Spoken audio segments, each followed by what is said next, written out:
بسم الله الرحمن الرحيم. الحمد لله رب العالمين، والصلاة والسلام على سيد الأنبياء والمرسلين وعلى آله وصحبه أجمعين. أما بعد، أعوذ بالله من الشيطان الرجيم. بسم الله الرحمن الرحيم.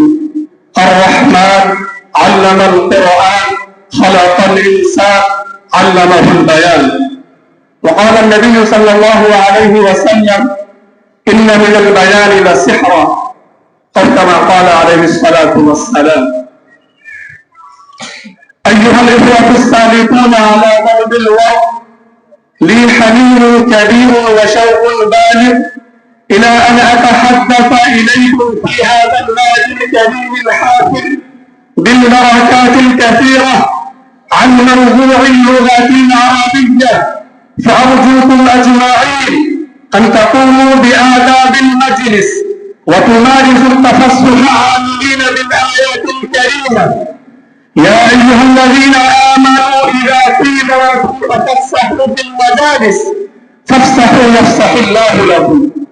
أيها المسلمون، أنتم على حظ كبير من العلم بأن الله تعالى خلق البشر في هذه الدنيا وأكرمه بتبادل الآراء والأفكار بلغات كثيرة عديدة النوع ومختلفة اللهجة ومتعددة الألوان ومختلفة الأساليب، وهذا الاختلاف فيما بين اللغات وأساليبها من نعم الله تعالى التي أفاضها على عباده، كما قال في كتابه العزيز: ومن آياته خلق السماوات والأرض واختلاف ألسنتكم وألوانكم إن في ذلك لآيات للعالمين.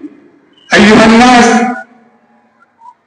إن أعضاء البشرية يحبون أن ينقلوا كل ما يكون في قلوبهم إلى من كان من أبناء جنسهم، ولذلك فإنهم يلجؤون إلى ممارسة اللغات المختلفة واستعمال اللهجات العديدة في مجالسهم ومواديهم، في بلادهم وخارجها، في حفلاتهم وتظاهراتهم، في أحزابهم ومنظماتهم، في هيئاتهم ومؤسساتهم.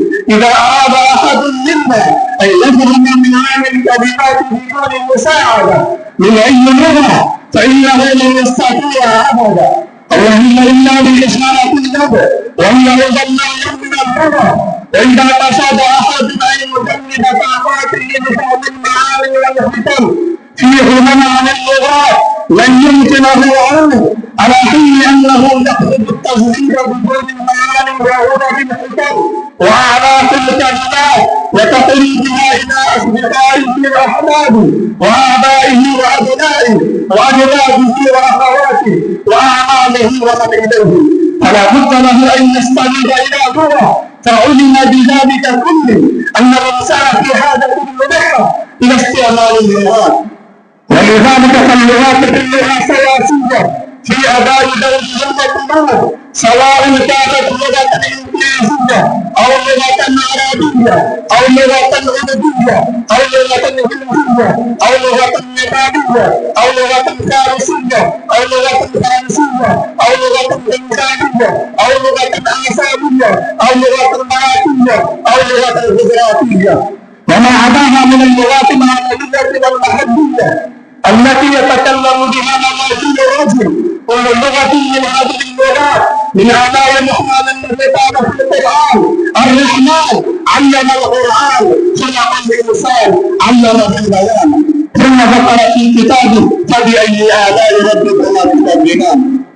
ولكن اللغة التي نطق بها النبي الكريم ونطق بها أصحابه ونطق بها الرجال السابقون على درب الصلاح والصدق والتقوى واللغة، والتي جمعت تشمل جميع لغات العالم، وهي لغة سيد الأنام ولغة كتاب الله القرآن ولغة أهل الهلال ولغة كريمة حافلة بتاريخ مجد الأمة الإسلامية بشكل صحيح واضح.